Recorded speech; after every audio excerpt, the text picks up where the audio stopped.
I'm here with Fernando Dasilva, author and designer, and we're talking about trendy jewelry, so this is a great time to have you on with us, Fernando. Oh, thank you very much. You're welcome. I love this necklace that you created. It's beautiful. Thank you. And I kind of like working on a color palette that I know you love it. You're right.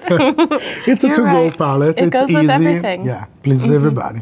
Yeah, and what's so special about it, I think, are the multiple pendants that you used and the way that you really brought wire into the design. Definitely. I use these new components called wrappers.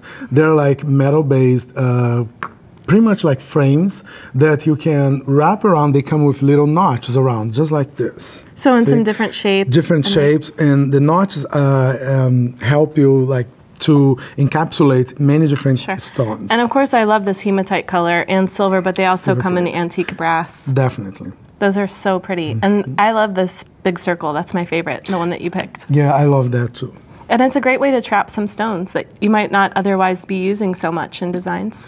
Right, and luckily that butterfly crystal fits right inside of the round ones. You know, and the rectangle or that kind of like emerald cut just sits on top of the oval one. So you don't have to use beads for this technique. You could use the fancy stones and flat backs, or the rings. Or rings, even that cosmic ring, like the round one. Love it. Yeah. So what I did, I cut this wire. I'm working with the gunmetal color. So I pretty much cut like 1 foot because I don't like to work. I'd rather to have more wire than, you know, sure, have a little bit extra. Yeah, a little bit extra. Is this 24 gauge? This is 20. Yes, you're right. Okay. I try first with 22. It works well, but 24, I think it's my favorite. A little more pliable. Yeah, more pliable, and it does whatever you want it, you know, the wire to do it. So I work with a small tail first, and I start picking my starting point. So I wrapped 2 eyes around, and then I start going like across from that starting point. So I wrapped here on this edge, and then I come back to the other one. I do like three sections, and then I pick one of these stones and encapsulate it. And then we start just playing with around it. Yeah, and it takes some experimenting. I've been working with these too, and it takes a little bit of experimenting to know where to wrap it on the notches, but there's no pattern really to follow. Yes, definitely right. There's no pattern. So it's here, you have like another sample of what you can do it, you know, in terms of like directions, and then you finish, this is the finished pendant. Yeah, and I love this one. You use some silver wire. Just to kind of playing with the metal color. So on this one that's not quite finished, how do you finish the end? Okay, I would just use this end starting point, the one that I had not used it, hold this in place. So you wrap it a few times around the edge? I wrapped a few times around the edge. Great. And make sure when you cut it, you snip and use the, can you pass me that? I tuck that tip of the wire inside of that edge. Oh, that's a really good tip.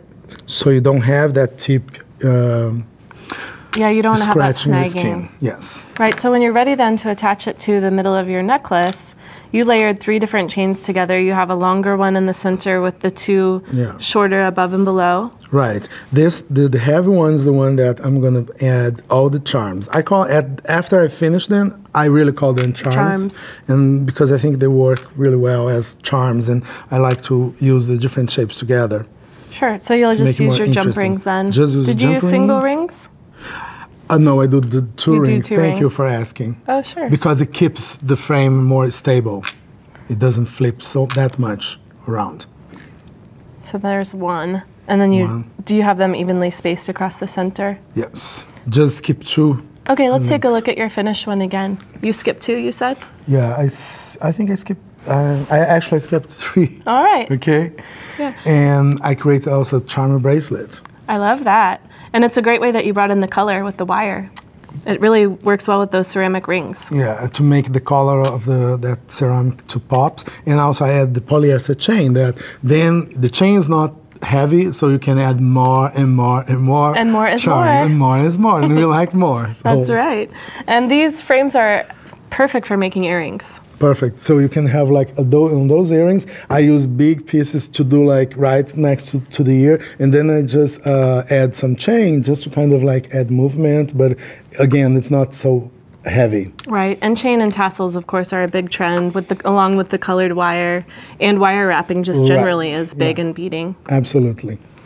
And I also love the pearl ones that you did there in the front. Thank you. And that one I use a gemstone. It's a black spinel, just to kind of add a different texture, you know, and not.